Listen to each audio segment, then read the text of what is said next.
Assalamualaikum warahmatullahi wabarakatuh. Hai, selamat pagi.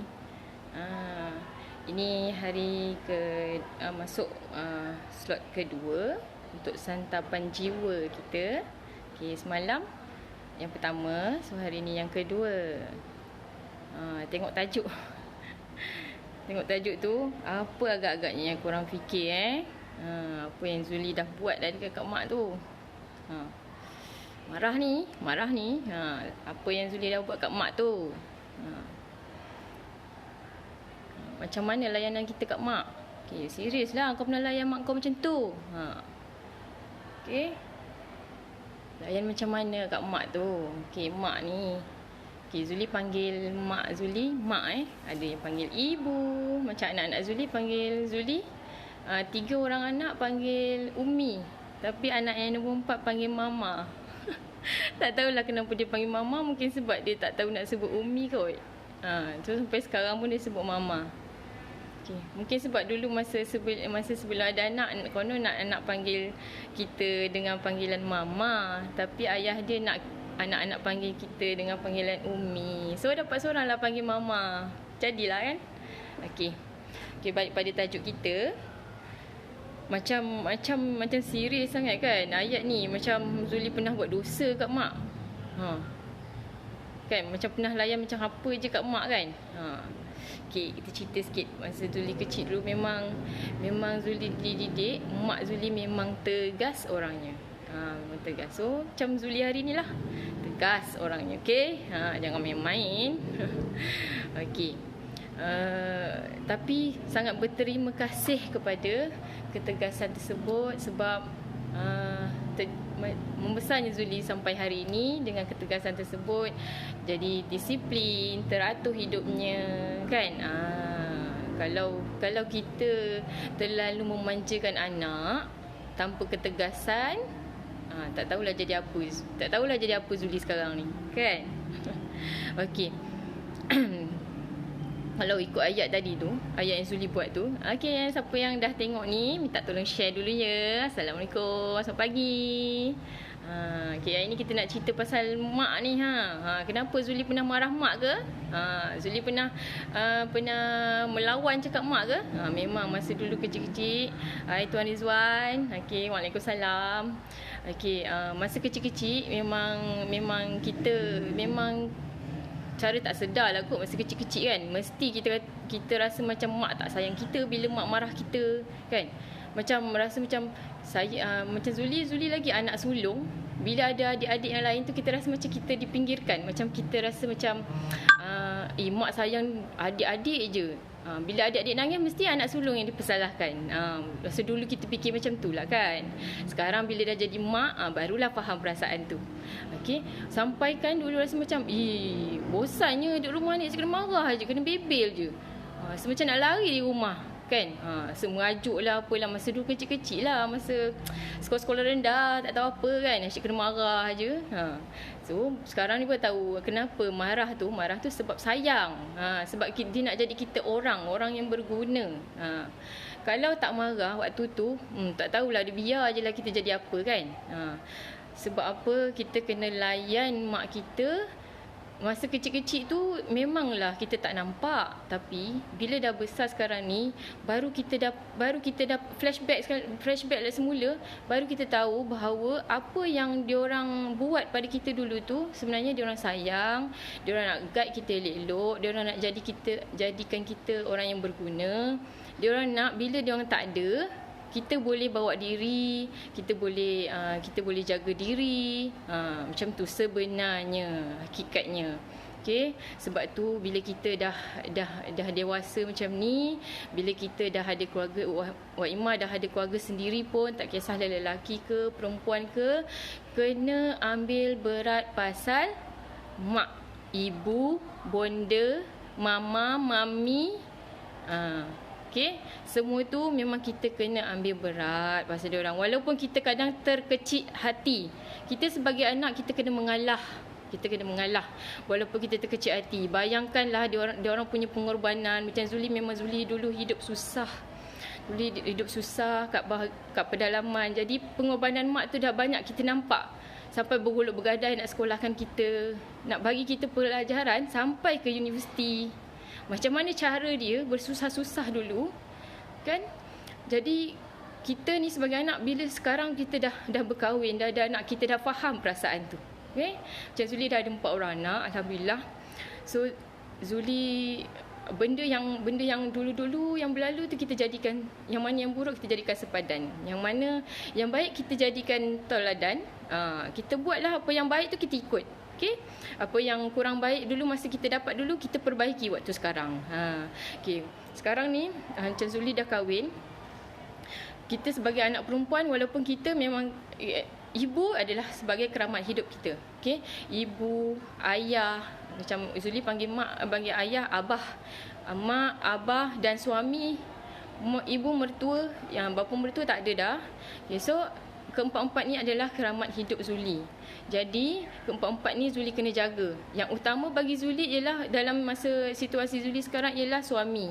Okey, tapi suami ni bila dah kahwin dengan kita, bila dah kahwin dengan seorang perempuan, ibu dia, ibu mertua iaitu ibu kita sendiri dan bapa kita sendiri ialah seperti tarafnya sama dengan ibu dia. Jadi dia kena ambil kebajikan tu sama.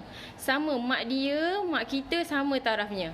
Okey, contoh macam kalau Zuli dah kahwin dengan suami, Zuli tak dapat nak bagi contoh nak bagi duit lah, kan. Tapi suami kena ambil tugas tu. Kena ambil tugas tu. Kena ambil tugas tu. Maksudnya dia dah tambahlah tanggungjawab dia. Dia dah jadi ada 2 ibu yang sama taraf. Okey. So keramat hidup tu kena jaga, sebab yang keduanya, doa ibu ni tak ada hijab. Okey, doa ibu ni memang tak ada hijab. Apa yang dia doakan untuk kita, apa yang dia hajatkan bagi kita, memang tak akan termakbul, insya-Allah, dengan izin Allah. Sebab marahnya ibu, murkalah Allah. Marahnya ibu, murkalah Allah. Jadi kita sebagai manusia biasa, kita kena ambil berat pasal tu. Kita kena sebab bila mungkin ada di sini yang ibunya telah meninggal dunia, dan kita tak nak yang mana ibunya masih hidup, kita menyesal di kemudian hari. Kita tak nak benda tu berlaku. Okey. Jadi kalau yang mana yang dah meninggal, maksudnya bila ibu kita dah meninggal ni, maka terputuslah doa dia untuk kita. Jadi tersekatlah kat situ, kan. Jadi kita macam, bila perasan tak kalau macam macam Zuli lah selalu minta, mak doakan Zuli macam ni. Mak doa khusus tau, sebut nama Zuli. Kan? Bila kita minta macam tu, kita rasa macam sejuk, macam ada harapan aku nak capai benda tu. Ada harapan aku nak lulus ni. Ada harapan. Sebab memang Allah dah janjikan doa ibu tu tak ada hijab. Kan? Tak ada hijab. Memang akan sampai punya. Memang cuma cepat atau lambat je. Yakin itu. Yakin tu. Sebab Allah dah janji dah. Lagi, kita kena kenang pengorbanan dia waktu kita kecil-kecil dulu. Kita baby dulu. Dia usung kita ke sana ke sini dalam perut, kan. Susah dia, muntah-muntah, pening-pening, nak sakit pinggang, krem-krem kaki, semua Zuli dah rasa waktu mengandung. Jadi memang Zuli kenang waktu mak mengandung mesti macam ni. Tak sikit, tak banyak, mesti macam ni. Okey. Lepas tu melahirkan kita, sakit melahirkan tu, tak tahu nak cakap macam mana, memang sakit. Okey. So jadi kita ingatlah benda tu, kita kenanglah. Mak kita seorang aja dalam dunia ni. Okey, mak kita seorang je, tak ada mak lagi, tak ada mak lain dah. Okey, lepas tu waktu nak kita dah lahir pula. Bila kita dah lahir, kita menangis. Kita menangis, nak susulah, nak apalah, masa menyusukan kita, belai kita, mujuk kita masa baby, kan. Kita kembung perut ke dialah yang ambil berat pasal kita. Okey.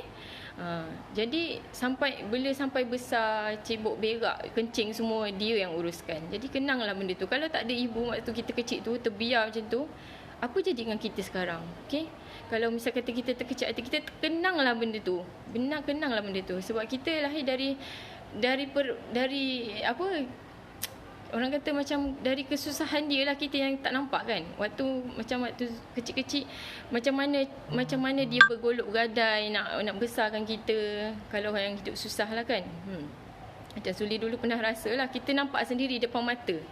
Kita nampak sendiri depan mata macam mana susahnya dulu naik motor, naik lori, tumpang lori tau, macam dulu Zuli duduk di kawasan kelapa sawit, ladang kelapa sawit. So kalau nak pergi sekolah macam ambil report card kan, memang tak ada kenderaan, cuma motor cabuk je, motor buruk yang abah ada untuk pergi kerja. Jadi kalau nak pergi ambil report card ke apa ke, memang tumpang lori yang bawa buah sawit tu. Lori yang berapa tan tu, besar tu kan. Memang tumpang lori tu untuk ke bandar je, untuk ke sekolah je mengambil masa dalam 1 jam lebih. Zuli 6 tahun sekolah rendah, 5 tahun sekolah menengah, memang perjalanan ke sekolah mengambil masa 1 jam lebih. Bayangkan bangun awal tu semua mak dah train daripada awal. Sebab itulah Zuli jadi macam terima kasih kat mak, sebab mak jadikan Zuli ni disiplin. Disiplin tinggi, nak kata orang kata skema lah kan, tapi janji kita tahu diri kita macam mana. Itu yang apa, Zuli tanamkan sikap tu pada anak-anak jugalah. Jadi kita kena layan lah mak ni baik-baik kan. Kita kena, kalau macam kita dah kahwin, kalau yang belum kahwin, yang masih single ni, masih biasa dia berharap kat mak lagi, minta duit kat mak ke kan. Kalau susah hujung-hujung bulan tu manja-manja dengan mak lagi. Tapi bila macam kita dah berkahwin ni, lagi-lagi pula perempuan, biasa dia dengan suami kan. Tapi suami kena ambil peranan sebab tu dah setaraf dengan mak dia. Kena selalu balik kampung kan. Kalau macam Zuli, untung kampung Zuli dekat je. Perjalanan dari rumah 3 jam je. So macam sebulan sekali tu dah boleh balik. Okay. Selalu call mak, tanya khabar dia. Kalau tak boleh, tak sempat nak call, message. Mesti dia balas kan. Sekurang-kurangnya dia akan tahu nak ambil berat pasal aku. Kadang-kadang bila Zuli pernah call mak tau, masa tu baru je balik kampung. Tapi dalam 3 hari lepas tu Zuli call mak, tanya khabar apa semua kan. Rasanya macam dah lama je kau tak balik, padahal baru 3 hari lepas balik. Sebenarnya dia rindu. Okay. Jadi bila seorang-seorang kat rumah tu, kadang macam tak bestnya dulu. Dia mesti terkenang waktu kita dulu ada kat rumah kan. Jadi dia nak sekurang-kurangnya tanya khabar. Okay? Sejuk hati dia, dengar anak sihat ke tidak ke. Seorang ibu, naluri ibu, dia akan rasa anak dia ke dalam kesusahan ke sekarang, kesedihan ke, ada, dia akan rasa. So ibu memang Allah tu bagi keistimewaan sifatnya, memang akan rasa benda tu semua. Okay? Jadi sebab tu bila kita call tu, bila kita message tu akan rasa anak aku dekat, anak aku ingat aku lagi. Macam tu. Okay? Sebab tu bila dia ingat, dia akan sentiasa doakan kita lah. Okay? Bila sentiasa akan doakan kita. Lepas tu macam kita raikan mak kita. Okay? Yang dah tengok tu, hai, selamat pagi, majlis santapan jiwa. Share lah ya. Share kat orang lain, mungkin bermanfaat untuk diri kita dan semua. Okay? Lepas tu bila macam tak payah nak tunggu hari jadi baru nak bagi hadiah. Macam kita balik kampung sebulan sekali tu pun kita boleh bagi hadiah. Hadiah tu tak semestinya dalam bentuk yang sangat mahal. Okay, contoh barang dapur kan, gula, tepung, susu. Contohlah bulan ni kita balik bawa tu. Okay, bulan depan kita tambah lagi sikit. Lepas tu ataupun kita tengok kekurangan dalam rumah mak tu apa benda. Contoh kalau kita tak mampu yang besar, kita beli yang kecil. Kain batik ke kan, kain batik, tudung, baju-baju, benda yang kita mampu.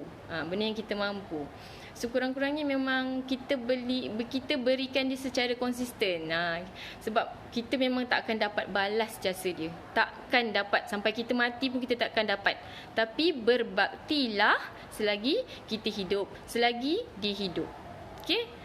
berbakti. Sebab kita nak jadi anak yang membawa ibu bapa kita ke syurga, okey. Yang mana mak dah meninggal, kita di samping hadiahkan al-Fatihah, di samping doa, kita boleh juga jadikan amalan-amalan kita, niatkan untuk dia, kan. InsyaAllah Allah terima. Okey. Lepas tu mesti bagi belanja bulanan. Wajibkan diri untuk bagi belanja bulanan. Kalau kita tak mampu, sikit pun jadilah. Memang dia tak minta. Dia takkan minta. Seorang mak takkan minta kat anak. Tak apalah, mak dah cukup dah. Tak apalah. Tapi kita ni nak keberkatan. Okey, nak keberkatan. Bila benda tu ada berkatnya, rezeki tu senanglah. Rezeki tu senanglah datang. Rezeki memang dah tetapkan untuk kita. Cuma kita tinggal nak tarik je. Macam kita nak jadikan diri kita ni magnet lah. Ni salah satunya lah. Macam semalam Zuli beritahu pasal sedekah, kan. Itu salah satu cara magnet rezeki. Yang ni cara kedua. Kita kena jaga keramat hidup kita. Salah satunya mak kita. Kan. Jadi bila benda tu semua terjaga, insya-Allah hidup kita selamat dunia akhirat. Okey. Yang mana macam contoh macam mak yang macam mana nak cakap, macam belum ada kesedaran untuk tutup aurat ke, untuk solat ke. Kita sebagai anak yang soleh-solehah, kita mohon dekat Allah, semoga terbuka hati, Allah bagi hidayah. Minta benda tu semua akan berlaku, hidayah akan sampai sebelum mak kita tutup mata. Okey. Doa anak-anak ni insya-Allah akan sampai untuk sebab kita niat kita nak kita sama-sama bawa masuk ke syurga. Kita nak sama-sama, semua sama-sama. Okey, kita nak jumpa bila kita mati ni, kita nak jumpa juga kat syurga semula selepas ni. Kita nak jumpa kat syurga. Jadi semua apa yang kita buat kat dunia ni, kita niat memang ikhlas kerana Allah. Tanamkan niat kerana Allah. Okey, bila kita tanamkan niat tu, bulatkan hati tu, insya-Allah Allah pemudahkan jalan tu. Okey, pemudahkan jalan tu. Okey, nanti lepas dengar ni, kalau ada masa insya-Allah cepat-cepat message, cepat-cepat call, yang mana belum call, yang mana belum message, cepat-cepat message, tanya khabar, bagi berita gembira kat mak. Okey? Bagi berita gembira kat ibu, kat bonda, kat mak, kat umi, kat mami, mama. Okey, boleh? Mesti boleh, insya-Allah. Kita sama-sama doakan kebaikan kita semua, dunia akhirat. Okey, rasa itu saja untuk santapan jiwa daripada Zuli hari ini. Okey, terima kasih kerana menonton, mendengar. Okey, semoga bermanfaat. Assalamualaikum.